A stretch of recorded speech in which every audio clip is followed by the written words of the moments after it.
Hi, and welcome to this afternoon's Books Alive online event with Bren MacDibble, author of Across the Risen Sea, and Fiona from the Oamaru Library. Across the Risen Sea is a finalist in the New Zealand Book Awards for Children and Young Adults in the Wright Family Foundation Esther Glenn Junior Fiction category. Thank you to the New Zealand Library's partnership program for the opportunity to host these events this week and last week. Fiona and Bren, whenever you're ready, you can take it away. Thank you. Hello, Bren. Welcome, and thank you for joining us today at the Oamaru Library. Kia ora. Thank you for having me. I understand you're in Australia at the moment.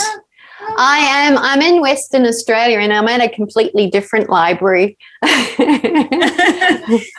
library in Geraldton on the West Coast. So that's wonderful. So you are with our book club today. So this is quite different for some of the events. So it's not just you and I, but for some of the families, it's not ideal for them to be on camera, but some of them might want to wave out at the end if they are allowed.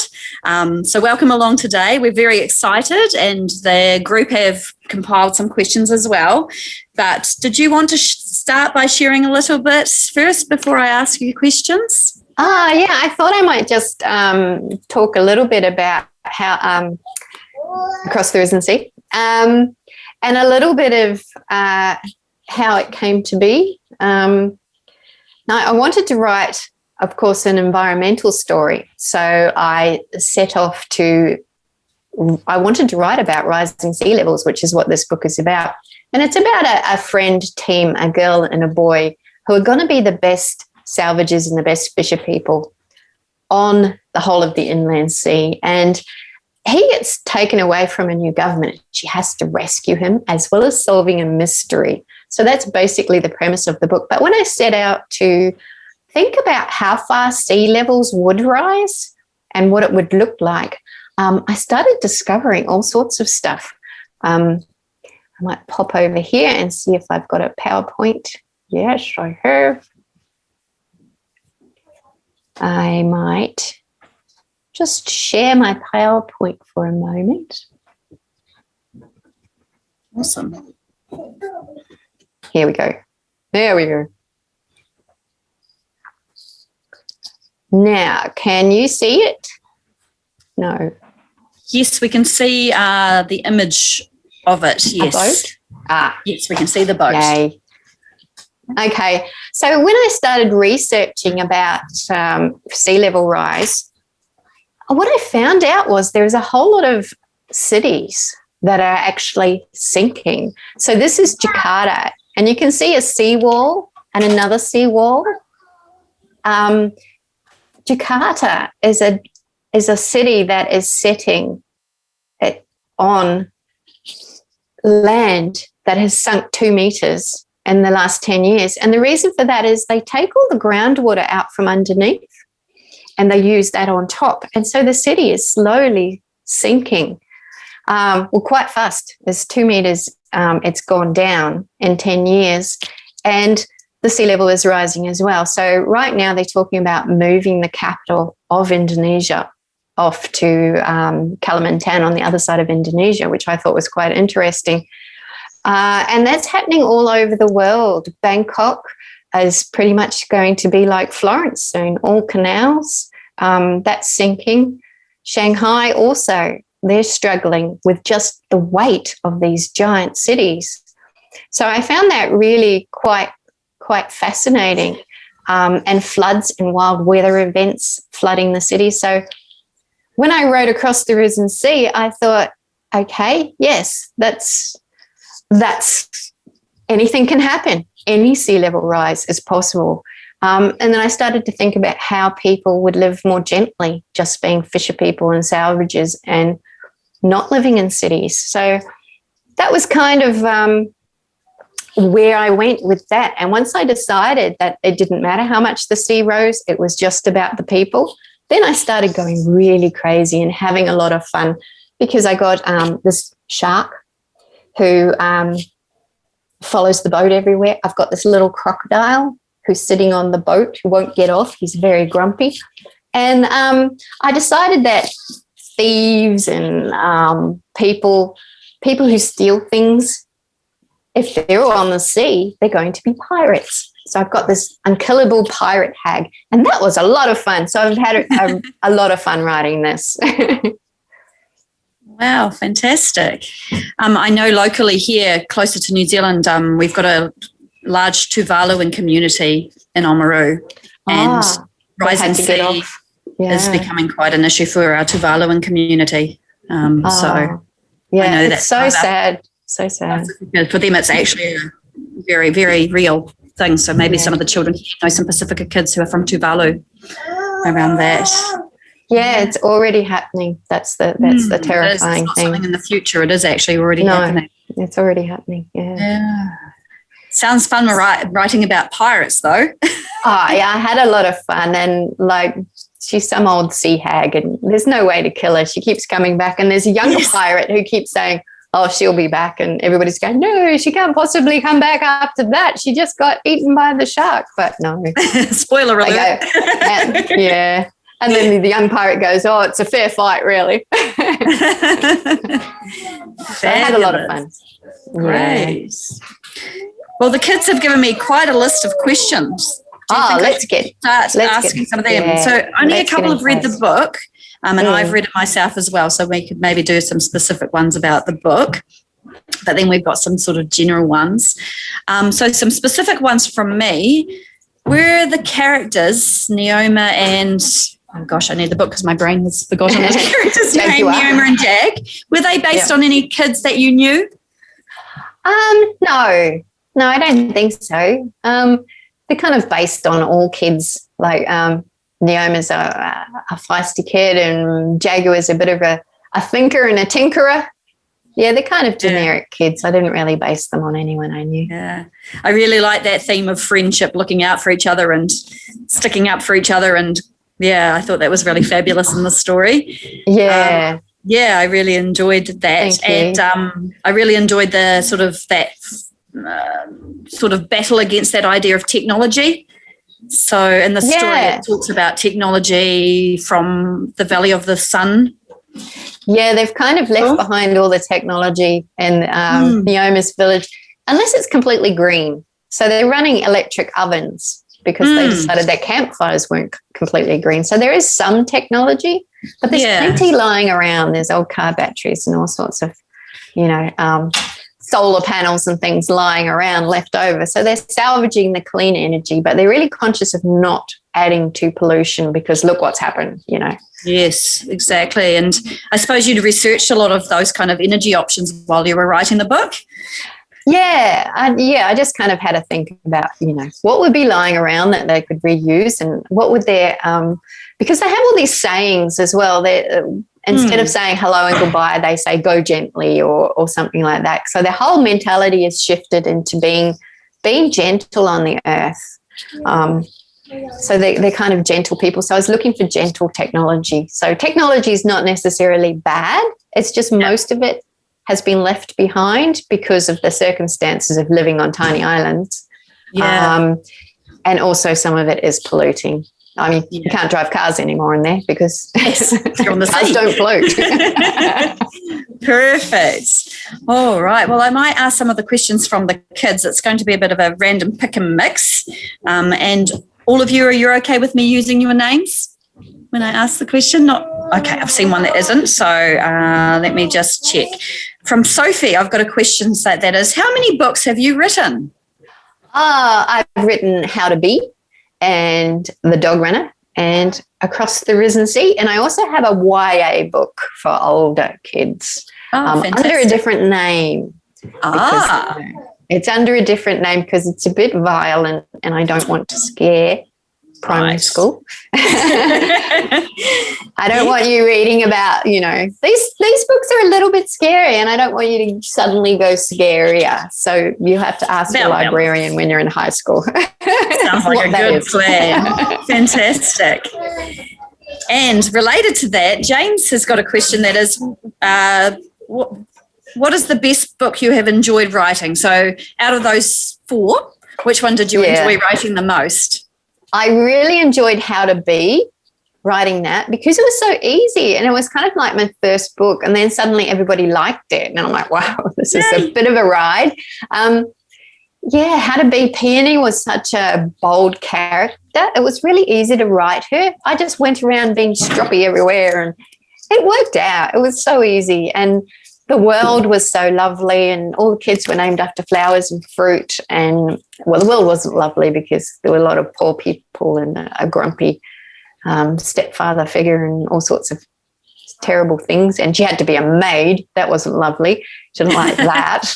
But it just gave her an opportunity to be stroppy, and that was easy to write. Awesome. That's really cool. Oh, I had one related to the book. From Leonie, who's read the book. Who is the pirate Bradshaw based on? I had someone ask me that question the other day, and I said, oh my God, if I said something, I might get sued.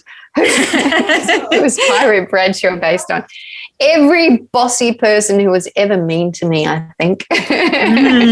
Yes. But I can't name names. Yes, you have to be very careful. Even though I called them Bradshaw. Awesome. And she also had a question of, where did you get the jargon terms from? I suppose that meaning the different language that you were reading there, Leonie? Yeah. So if the other ones haven't read the book, it's not just straight English. There's tweaked language. Yeah, because I didn't want the language to be Australian, and I didn't want it to be completely New Zealand, and I didn't want it to be American. But I wanted every country to be able to pick it up and read it and say, because these kids don't go to school. They don't know how to speak properly. If I used proper language, it would sound weird. These kids have never been to school. They grew up on an island in a flooded world. And so things have affected their language. They don't speak properly. The adults in it speak more properly than the kids, but the kids have come up with all these little quick ways of speaking and slang and stuff. And it's not specific to any country. It's kind of quite generic. It's just the slang that we would naturally develop if we didn't constantly read books and go to school, I think. That's where I was going with that. Yeah. Do any of you make up languages with your friends? Yeah? I see lots of nodding. New Zealand has so much fun language. I mean, like when people call each other eggs, I just crack up every time. That's a good pun too. Eggs cracking up. Oh, true. Good job. Perfect. This is a good one as well. Are you okay with your name? Yeah. So Willa was asking, how long have you been writing books? I have been writing books almost 20 years, but only getting books published since 2017. Perseverance. Yeah, look, I'm a slow learner. I say that. I'm just a slow learner. It took me a long time. It took me maybe 16, 17 years to figure out how to write really good. So stay in school. I wasn't very good. I didn't pay attention at school. I think that's the problem. Awesome. So Sophie's a similar question. So when did you start writing books? So were you at school when you started writing? So not necessarily books, but writing stories perhaps? Yeah, when I was at high school, instead of studying, I used to shut myself in my room and write stories. Which explains why I didn't do well at high school. So I did a lot of story writing when I was in high school, just for me, for fun. And then I went to work straight from high school, so I never did any further study. And then I just sort of left that behind for a while. And then I came back to it sort of in my late 20s. I started writing again. So, yeah. Right. Obviously, you've obviously got a passion for it. Yeah, I think if you're a creative person, you always do creative things. And maybe you go away for a while and try painting or sculpture and come back to writing and try writing again or something like that. You're always going to do something creative or arrange your furniture creatively or do, I don't know, anything creatively. Creative people do creative things. Perfect. So, yeah, go with that creativity, everyone. One person wants to know, are you writing a story at the moment? I have a book coming out next year that I've written with Zana Freylon, who writes a lot of stories about kids in terrible circumstances, like refugee kids. Her last book was about a boy who died, and when he died, he got given a map to get back to the live world. So he has to find his way through this strange world with this map. Wow. And we wrote a book together, and we started it before the pandemic, but it's about a pandemic. Oh, golly. But it's kind of in the future past a lot of pandemics, and people have stopped living in cities, and now they live on 700 hectares with just 350 people in these little hamlets dotted all around the world. And the natural world comes and goes around these little human hamlets, and they live there forever. They never leave. They never go see anybody else. They stay there on that farm, and they're waiting for the world to heal and for the native animals and the land to get back to normal. So there's no exchange of diseases between humans and native animals. It's only domestic animals and humans on these little plots of land, and they live their very gentle lives. But then what happens is there's a derelict city nearby, and of course, kids being kids, they like to not do what they're told and explore and stuff, and they find some of the kids from the pandemic who were frozen 100 years earlier. Wow. And then guess what happens? Don't tell us. Not too many spoilers. Sounds exciting as well. That's fantastic. Yeah, that'll be out late next year. So. Oh, wonderful. We'll keep an eye out for it, I'm sure. I've got a few more questions. Which author inspired you? Have you got some? So many. I have so many authors that I like to read. So many. I really like everything Sarah Crossan writes. She's a UK writer. I like everything Steph Matuku writes. She always writes with so much fun. I think I would have really enjoyed her books when I was a teenager. Awesome. Who else do I like? Margaret Mahy, of course. She's always fun. Her books for YA are so spooky. I was reading those when I was younger, and I was just like, what? This is incredible. Yes, they are amazing. Look, there's so many amazing books that I love to read. Yeah, that's fantastic. I can't pick one. Yes, reading and writing work hand in hand, I think, to help you get language and ideas and structure. So if you love reading, maybe you'll become a writer, and those kind of things can help with that. Yeah, and I like to read books where I can learn something from the author. Yeah. So I write with a kind of a minimalist style. So I'm often just reading books because the writer is using a similar style, but it might be they might be adult books in a completely different subject matter or whatever. But I don't care because I'm trying to learn from that writer as well. Great. That's awesome. And Leonie had another question around what inspires you for your characters when you're writing? It's a big question, that. The characters kind of get developed by the world around them. So if they haven't gone to school, that's going to develop their speech, their attitude. When they have to do a lot of things, like these kids spend their days fishing, looking after chickens, looking after younger kids, climbing old buildings to, salvage stuff. So they're really confident, practical kids because they've grown up in that world. So that kind of affects who they are. In The Dog Runner, I wrote a different kind of character. She's the youngest in the family. She's only lived in a city, so she's been kind of protective. She's got an older brother. She's got dogs, her mum and dad. She's the youngest. So she's always been kind of protected. And in that book, she had to go from being the smallest, weakest, most protected person in the family to the one who holds it all together. So she's had this massive growth. But, yeah, they're kind of dictated by where they live. If they have to do a lot of stuff, they get a lot of confidence and they get really practical. So the girls are usually really practical. Jaguar in this is slightly less practical, but he's kind of practical in the fact that he knows that Neoma will go try out the rusty beam first and he won't have to fall off. So he's like, why don't you try that and see how it goes? Yeah, you're the doer. You go do that. And if that's safe, I'll do it too. Fantastic. So he's pretty practical. Wonderful. Did anyone think of any other questions they'd like to ask while listening to Bren?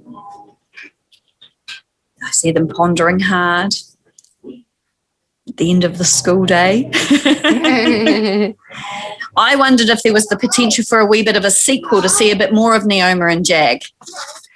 Oh, look, I'd like that, but I kind of feel like I put them through a lot. Yeah, they went through a lot in one book, really. I know. I'm so mean to my characters that when I get to the end of the book, I think these guys just need to lie down. They've had enough. Yeah, time to regroup. Time to regroup and have a bit of a lie down. So I don't know that no one's ever asked me for a sequel. I've kind of had to make my own series by creating 3 books with environmental themes. Yes.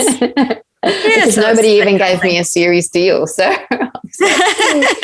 I'll make my own series then. Not everything needs to be a series, but I'm going to make my own series. And even the 4th book deals with a post-city world, which is kind of a climate thing as well. And pandemics are kind of climate related, and it's to do with too many people and too much encroachment on the natural world and that kind of thing. So it's kind of, pandemics are kind of climate based as well. Yes, indeed.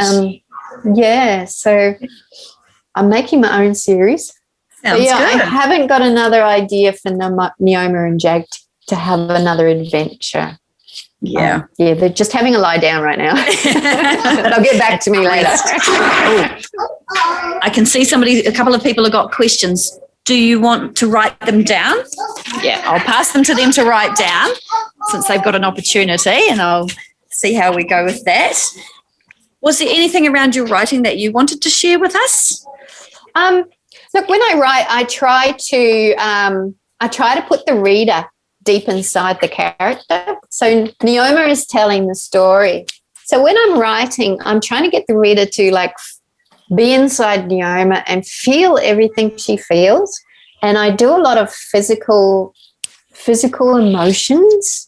Like when she's affected emotionally, I want the reader to be so deep inside Neoma that they're experiencing everything she feels physically. So I do a lot of physical descriptions. I do a lot of first-person intensive. I'm constantly world building because it's a strange world. I'm constantly trying to keep, like Neoma is an active person. I keep her moving, but I keep the world building being fed in at the same time. So it's a lot of work. Yeah, it really is. But hopefully the reader's experiencing it. I had a little girl who was reading How to Be who hit her brother, and she came to me and she said, "You made me hit my brother." And I went, "What?"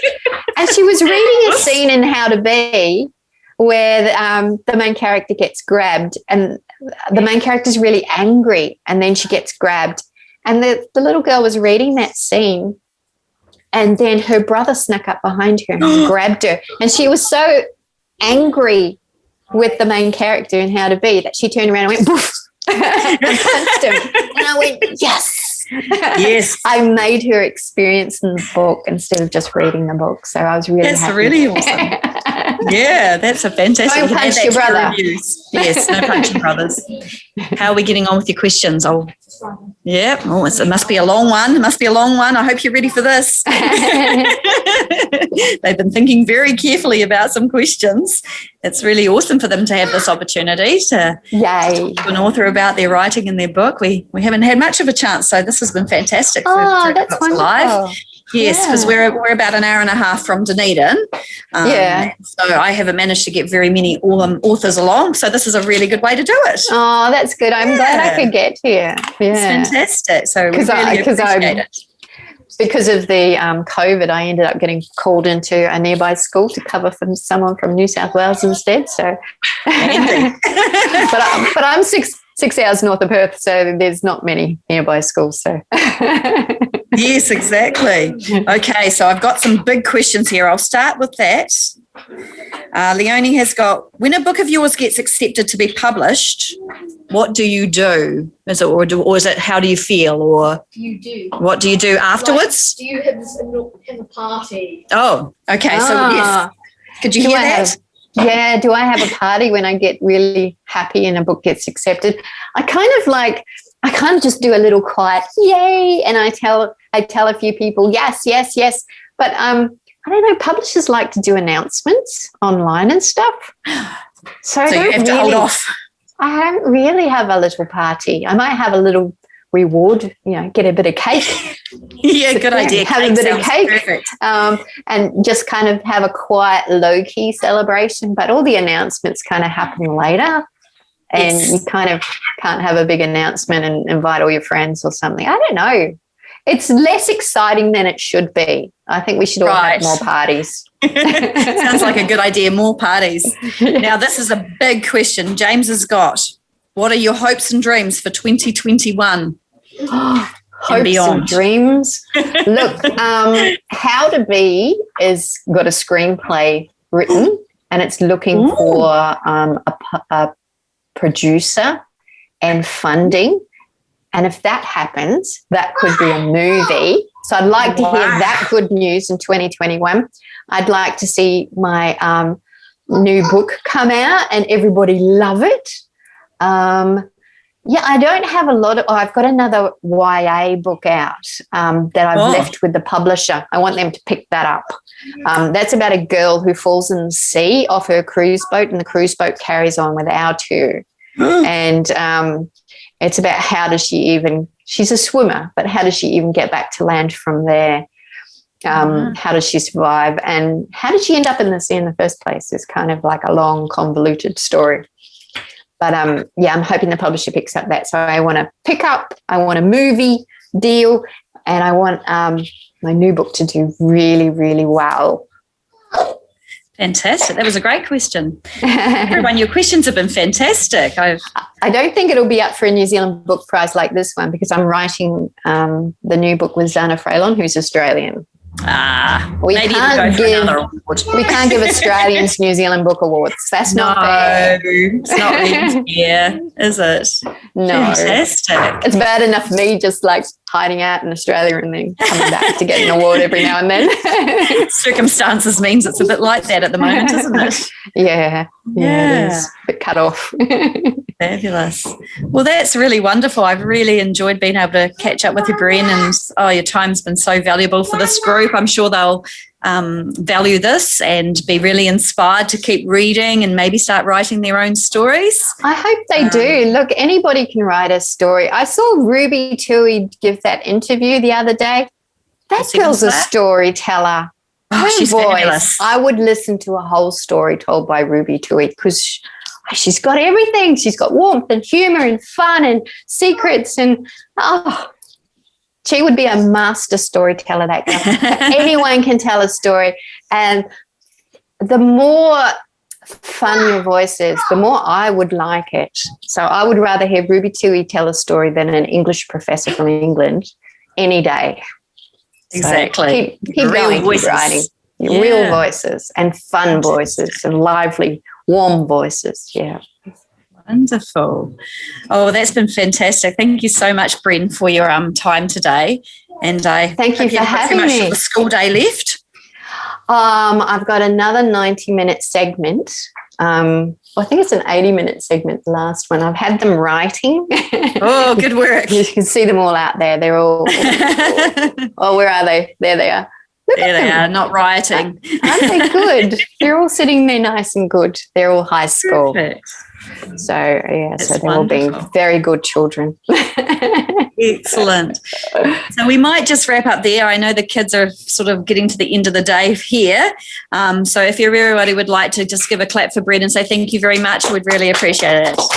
Thank you very much for having me. It was a lot of fun, and thank you for the lovely questions. Yes, they were wonderful, weren't they? They were brilliant.